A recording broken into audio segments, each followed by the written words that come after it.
attitude that if I just truck along long enough, I'll make it.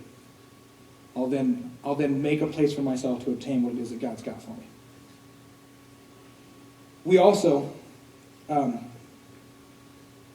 we build our own empire and kingdom. I don't know if that means a whole lot to you guys. This is me trying to take 10 years of spiritual authority, and I'm going to condense it into 30 seconds. God's kingdom looks like this. There's somebody that's up here, and because I appreciate this person, because I love this person, because I want to do everything for this individual, I want to carry their vision and make it great.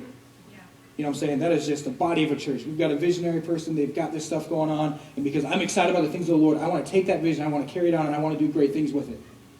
When we live a life without blessing and we allow ourselves to be self-made, I don't really care about your vision. It might be nice, and then you're going to hope that it's going to coincide with my vision, because that's the only way that they're going to work together. If what you want doesn't coincide with what I want, then that means that we can't work together.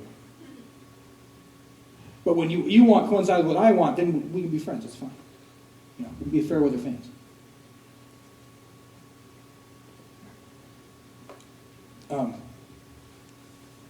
We also, and this makes perfect sense, when we allow ourselves to be self-made, we are self-empowered.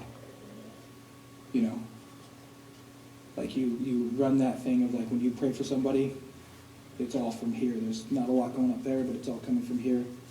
You know, when you're trying to be encouraging to somebody, you're struggling for all those nice things to say, which is really something we should think about in our lives. If you can't come up with a compliment pretty quick, then you should address some things in your life. But you then run on your own steam. So when you're tired and you hit that, I don't know, I'm going to use the Christianese word, when you experience burnout, when you experience, I've been doing too much of this church stuff and now I can't do it anymore. That was you. You ran as far as you could go, and that's as far as you could get it, because that's all you had. Because you didn't want to tap into something that was there. The other thing that we experience is this life of entitlement.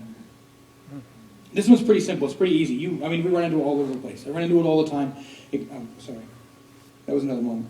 I run into it all the time with individuals, and they're just like,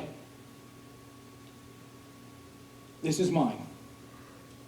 It was handed to me. It was given to me. It's mine. It has nothing to do with you, and so therefore I'm going to run with it however I want to, because it's mine. When you don't want to live a life that incurs blessing in anywhere in your life, well, that's not in that pursuit, then the things that are given to you, the gifts that God's given you, just the different talents that you have, the different things that come your way, all they're seen as is more things to boost you up. There are more things that you can get a hold of. There are more things that you can grab onto. There are more ways that you can pursue this. Like one of my favorite, okay, it's not my favorite, but something that just stirs in, just comes straight to mind, is Ananias and Sapphira. Like the church is going through this revival moment. It's Acts 1 church, first century church, miracles, signs, wonders, all this stuff's going on. People are selling their property so they can help support these other people. And then all of a sudden, here comes these married couple. They go before Peter, and they're like, hey, well, we sold this much money. And Peter's like, well, how much did you sell for? Well, we sold it for this. And they lied about how much money they got when they sold their property.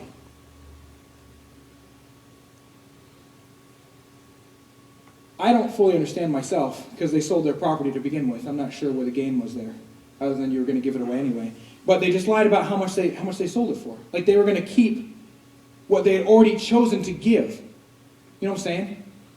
That's like saying, well, I'm going to write down 600 here, but I'm only going to tithe 4. And we'll see how this goes. $4, by the way, in case you wonder.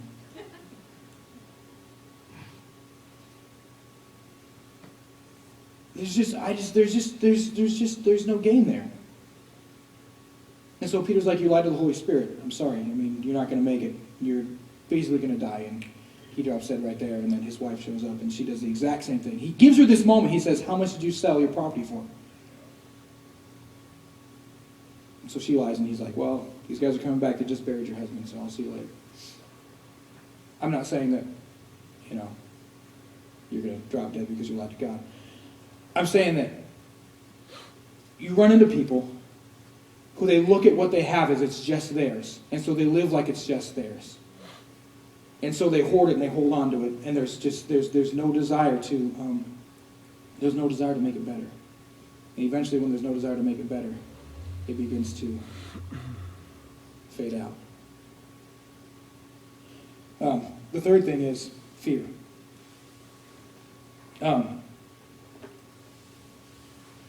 I don't know what your life looks like, but I do know that the most terrifying thing for me, to be completely honest with you, and this is something that God has been dealing with me since January. Like God just showed up and showed me some stuff, and He's just been kind of like tugging at me. He's like, this is what this kind of looks like. This is what I want you to do. And I'm like, that's great. Thumbs up, Lord. And I just went and did my own thing, and says the same thing over again. This is what it looks like. This is what I want you to do. And I said, oh, awesome. Just kind of do my own thing, and this is absolutely why. It has to do with this, with that, with fear. Yeah. You don't have it? Did it die? No, that's no good. No. Computer died, sorry. Anyway, fear. And the real fear is, the gripping fear is, now I have to look at my notes because it's not up there, is I'm afraid of what more looks like. You know what I'm saying?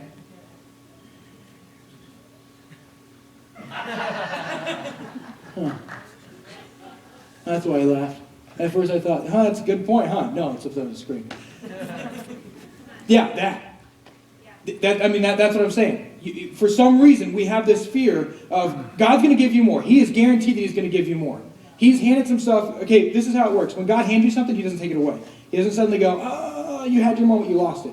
God gave Adam and Eve, He gave Adam specifically. He handed Adam keys to the entire world. He's like, you're ruler over the world, you're going to make this happen. All this stuff is yours, here you go, granted to you. Then He created Eve. Eve walked in that exact same word, walked in the exact same covenant with God. He said, here you go, this is everything you have. I have handed all this to you. In the words of Lance. I don't say it was Lance. The words of somebody smart.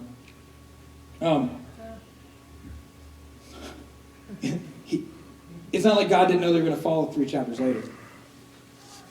He hands them this stuff, they mess up, they sin, and they lose everything that they had. Not because God's like, sorry, you just, I got to take it. They gave it up. We give up what God has for us when we decide that we're going to be afraid of what more looks like.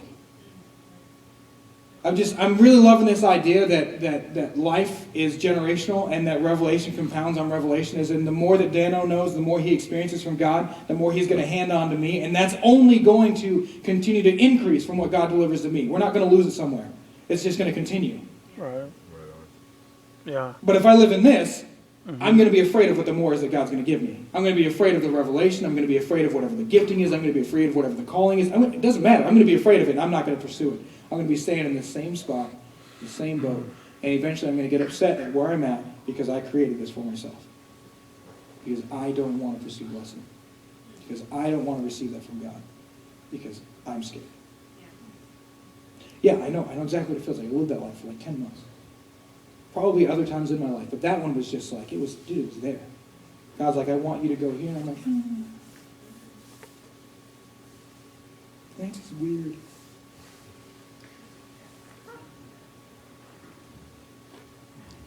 I just want you to know, I knew Lance before he got all jacked up, and he's weird. Yes, a great weird, wonderful, life-changing, God-experiencing weird.